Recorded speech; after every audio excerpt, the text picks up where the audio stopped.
Bonjour et bienvenue dans le podcast Au cœur du sens. Je suis Audrey, coach professionnel certifié et auteur. Et dans ce podcast, je te partage ce que la vie m'a appris, ce que j'ai compris, parfois dans la douleur, parfois avec le temps, mais toujours avec cette envie de donner du sens à ce que je traverse. Et pour l'épisode d'aujourd'hui, je voulais faire un petit focus sur un sujet que je pensais déjà avoir abordé, car c'est quelque chose que je côtoie assez souvent, c'est le concept de people pleasing. Ou autrement dit, la capacité à vouloir être une personne facile. Je m'explique, le people pleasing, c'est quand tu dis souvent oui alors que tu veux dire non, que tu évites les conflits à tout prix, que tu veux que tout le monde soit content et que tu t'adaptes aux autres tout le temps. Et le problème, c'est que ça peut sembler positif parce qu'être gentil, c'est bien après tout. Être à l'écoute, c'est bien même, mais le people pleasing, c'est autre chose, c'est plus profond. En fait, c'est une personne qui ressent un besoin émotionnel de plaire aux autres, souvent au détriment de ses propres besoins. Et à long terme, ça peut créer de la frustration, de la fatigue émotionnelle, du ressentiment, et parfois même on arrive à un burn-out. Donc dans cet épisode, on va voir d'où vient le people pleasing, le lien avec l'enfance, pourquoi est-ce qu'on veut être facile, et surtout comment s'en libérer. Parce qu'il y a une différence importante à comprendre. Le people pleasing, c'est pas juste être gentil. Être gentil, c'est un choix. Le people pleasing, c'est souvent une réaction automatique, inconsciente à force. Parce qu'en fait, c'est vraiment la forte envie de satisfaire l'autre, les autres, même si ça signifie ignorer ses besoins ou modifier sa personnalité. En fait, ça va être quand tu dis oui, tu sais, quand tu es fatigué, que tu acceptes une demande pour éviter de décevoir, quand tu vas t'adapter aux besoins pour éviter les tensions. Et c'est vraiment quelque chose qui est automatique, parce qu'il y a quelque chose de plus profond qui peut être la peur de ne pas être aimé, la peur du conflit, la peur du rejet. Et les personnes qui ont tendance au people pleasing, elles craignent souvent l'abandon ou le rejet. Et elles privilégient donc les besoins des autres au détriment des leurs. Et il y a très souvent un lien avec l'enfance. Et c'est très intéressant de voir le rapport, parce que ce comportement, il peut apparaître à l'enfance pour beaucoup de raisons. Et les plus communes, c'est lorsque l'enfant apprend que être gentil évite les conflits, que être facile à vivre rassure les adultes, ou alors que s'adapter, ça permet d'être aimé. Il y a des tas de raisons. L'enfance, c'est un vrai terrain d'ancrage de comportements inconscients.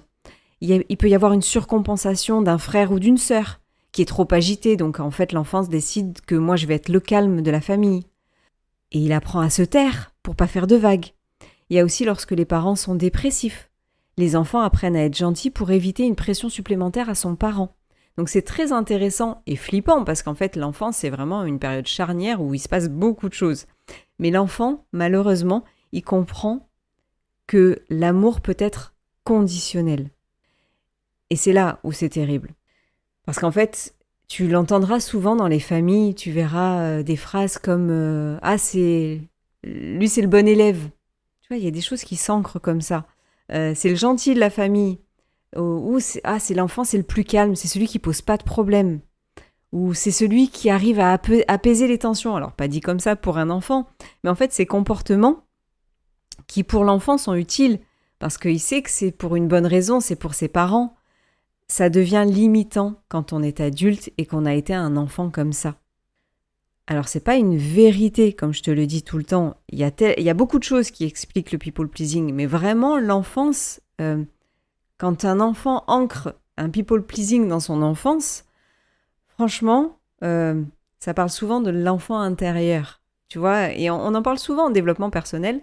Je dis beaucoup souvent aujourd'hui, bref, on en parle souvent en développement personnel parce que dans l'adulte, il y a toujours ta part d'enfant intérieur. Et cet adulte-là, qui est enfant people pleaser, il va croire encore si je fais plaisir, je serai aimé. Il va croire encore si je suis facile, je ne serai pas rejeté. Si je m'adapte, tout ira bien. Mais aujourd'hui, en fait, cet enfant-là, il n'est plus là. Et la bonne nouvelle, en fait, dans tout ça, c'est que si tu te reconnais dans ces aspects d'enfant blessé et d'enfant qui a surcompensé, tu peux apprendre aujourd'hui, en tant qu'adulte, à exprimer tes besoins différemment, à poser tes limites, à prendre ta place. Et même si c'est ancré en toi, d'en revenir à la conscience de aujourd'hui, je suis peut-être un people pleaser, ça va te permettre de t'en défaire. Parce que vraiment, le people pleasing, ça semble fonctionner au début. Parce que t'es apprécié quand t'es comme ça. T'es gentil, t'es accommodant. Mais en fait, vraiment, ce qui se passe, c'est qu'à long terme, une personne qui fait toujours plaisir aux autres, elle s'épuise. Et ça va se révéler, alors peut-être à 30 ans, peut-être à 40, peut-être à 70, où la personne se rend compte que j'ai toujours voulu faire plaisir aux autres. Donc, chercher les explications, tu peux le faire avec un psy, parce que vraiment, c'est chercher le pourquoi aujourd'hui j'ai ce besoin-là. Et chercher comment en sortir, tu peux le faire avec un coach. Souvent, je fais la distinction entre comment un coach peut aider et comment un psy peut aider. Bon, ça, c'est dans mon métier de coach. Et c'est vraiment ça, la différence. Parce que je le vois dans les burn-out. Souvent, en fait, un people pleaser, il s'épuise, il accumule de la frustration au fil des années et même il perd son authenticité. Il y a même des pertes d'identité quand une personne, elle a passé sa vie à faire plaisir aux autres. Et souvent, il y a du ressentiment qui s'installe. Quand on n'arrête pas de faire plaisir aux autres, mais que finalement ça nous bouffe, il y a du ressentiment, il y a de la fatigue émotionnelle. Il y a même des recherches qui montrent que les personnes qui ont un fort potentiel people pleasing, plus d'épuisement émotionnel et une fatigue mentale importante. Et vraiment, c'est quelque chose, mettre la conscience sur un people pleasing, ça peut te changer la vie. Et du coup, pour finir là, dans cette dernière partie, je voulais te partager des tips qui sont simples et accessibles. Le premier tips, c'est essayer avec le oui et le non, voir si tu dis souvent oui ou pas. C'est de remplacer le oui automatique par une pause. Quand quelqu'un te demande quelque chose, en fait, tu ne vas pas répondre immédiatement. Tu peux dire je te dis ça rapidement, ou alors je vais y réfléchir, je regarde et je te dis. Ça va te permettre de sortir du réflexe automatique et de voir pourquoi tu vas dire oui. Est-ce que tu en as envie ou est-ce que tu veux faire plaisir ?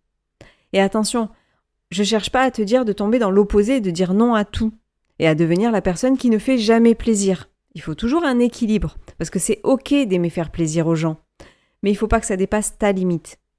Si je te partage un exemple personnel, c'est faire plaisir à ma fille. Perso, ma fille, c'est ma vie, c'est mon univers, ma merveille, bref. Ma fille, mon but ultime, c'est qu'elle soit heureuse. Tu vas me dire, ouais, c'est normal en tant que parent.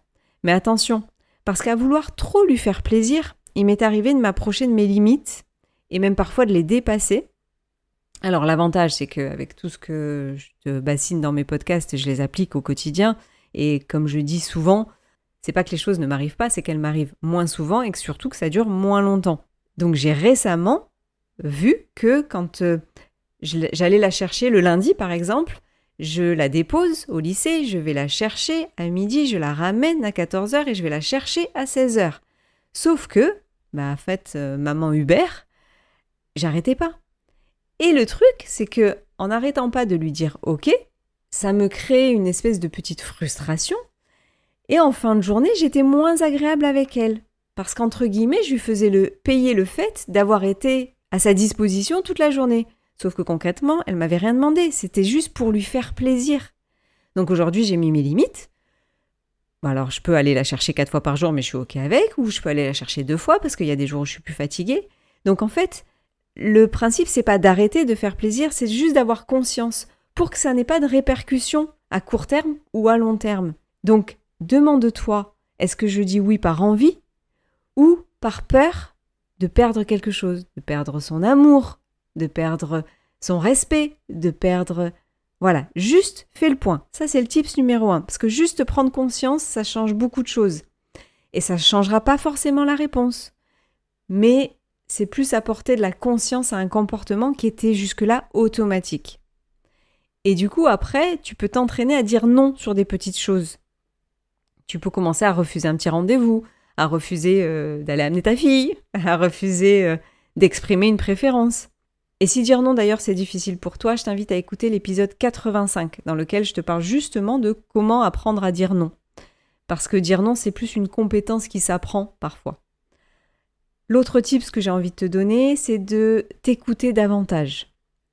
Le people pleasing, ça apparaît souvent quand on n'est plus connecté à soi. Alors prends l'habitude de te poser cette question, qu'est-ce que je veux moi ?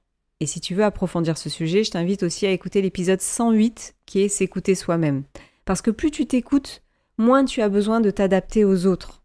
Et enfin, le tips qui va te demander un peu plus d'investissement, mais qui peut vraiment changer les choses, c'est d'explorer d'où vient ton people pleasing. Si tu ne veux pas prendre le temps de faire une thérapie et suivant le degré de ton people pleasing aussi, parce que ça dépend aussi du degré, pose-toi ces questions. Est-ce que je devais être l'enfant facile quand j'étais enfant ? Est-ce que j'évitais les conflits ? Est-ce que je devais m'adapter pour avoir l'impression d'être aimé ?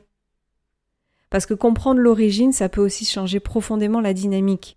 Parce que tu vas passer pareil d'une réaction automatique à un choix conscient. Et c'est là que ça change vraiment. C'est quand tu prends conscience de pourquoi est-ce que j'aime faire plaisir aux autres, ben vraiment, ça peut te changer les choses. Le people pleasing, ça peut sembler être une qualité au début, mais si t'es resté jusqu'au bout de l'épisode, c'est soit parce que t'aimes bien m'écouter, soit parce que tu te demandes peut-être si toi, t'es pas un people pleaser. Et si c'est le cas, rappelle-toi qu'à long terme, ça peut t'éloigner de toi-même. Donc arrête de vouloir être facile. Et c'est pas devenir dur, c'est pas dire non à tout, c'est devenir plus authentique. C'est apprendre à dire des vrais oui, à exprimer tes besoins, à prendre ta place.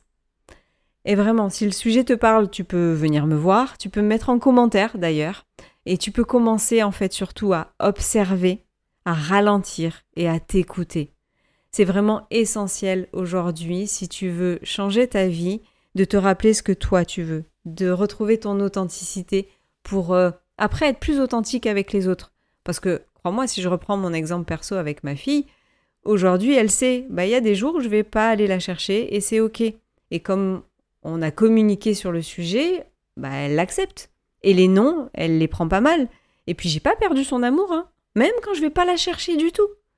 Même quand là, on est lundi quand j'enregistre ce podcast, je ne vais pas aller la chercher de la journée. Et c'est ok, elle m'aimera toujours le soir.